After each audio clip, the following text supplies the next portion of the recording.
नमस्ते साथीहरू, आज मैले बनाउँदैछु मर्निङको ब्रेकफास्ट होस् या दिनमा नास्ताको लागि। तपाईले यस्तो बच्चाहरूलाई या त आफैलाई ठुलोलाई जसलाई पनि जसले पनि ब्याचलर्सहरू जो पनि हुनुहुन्छ बनाएर खान सक्नुहुन्छ। त्यसको लागि मैले लिएको छु सामग्रीहरू हेर्नुस्। थोरै पनिर, यो भेज स्यान्डविच बनाउनलाई, अनि यो क्याप्सिकम मैले आधा क्याप्सिकम मसिनो गरेर काटे, टमाटर आधा, प्याज यसलाई पनि मसिनो गरेर काटेकी छु। अनि यो एउटा व्हाइट ब्रेड, त्यसपछि यो स्यान्डविच स्प्रेड या त यो मेयोनिज, यो दुईटामा तपाईँ कोही पनि लिन सक्नुहुन्छ एउटा। अनि चिज हैन, यसलाई चाहिँ मैले ब्रेडमा ग्रेड गरेर राखिदिन्छु। अनि यसको लागि चाहिँ म अगाडिको प्रोसेस तपाईलाई देखाउँदैछु। ल यसरी यो सबै सामग्रीहरूलाई एउटा बोलमा राखिदिनुस्, सबै मिक्स गर्नुस्। यो पनिरलाई मैले हातले मिचेर यस्तो धुलो पारेकी छु। त्यसपछि 1 चम्मच तपाईले राखिदिनुस् मेयोनिज,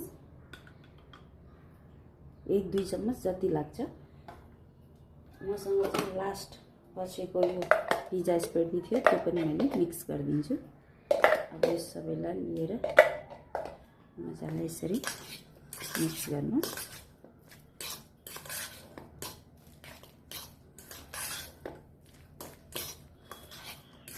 यस्तै तरिकाले अलिक कम भयो जस्तो लाग्यो, म थोरै बढी हालिदिन्छु।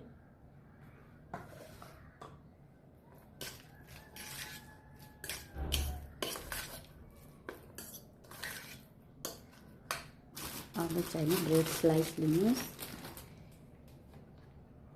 यो ब्रेडमा चाहिँ यसलाई मजाले फैलाइदिनुहोस् यसरी राखेर।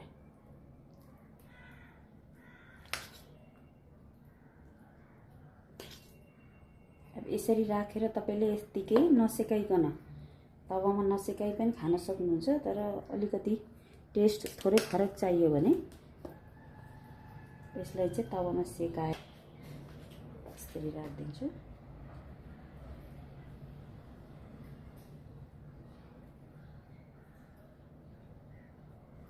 हल्का त्यसपछि अर्को ब्रेडले यसलाई कभर गरिदिनुहोस्।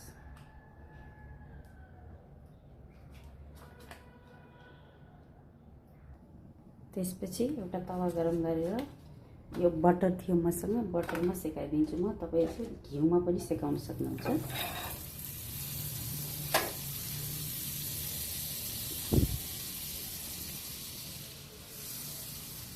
यस्तो तरिकाले दुई साइडबाटै सेकाइदिनुस् मजाले।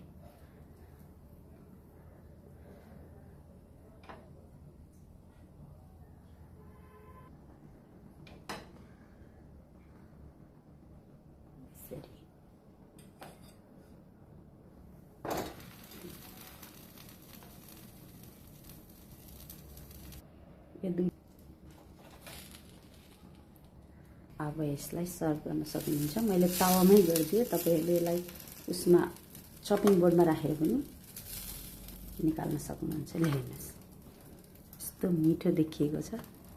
तपाईहरु पनि घरमा ट्राई गर्नु होला। हेर्नुस् त, हेर्नुस्। Thank you so much. तपाईहरु पनि घरमा बनाएर ट्राई गर्नु होला अनि मलाई कमेन्ट सेक्सनमा लेख्नु होला कि कस्तो टेस्ट लाग्यो।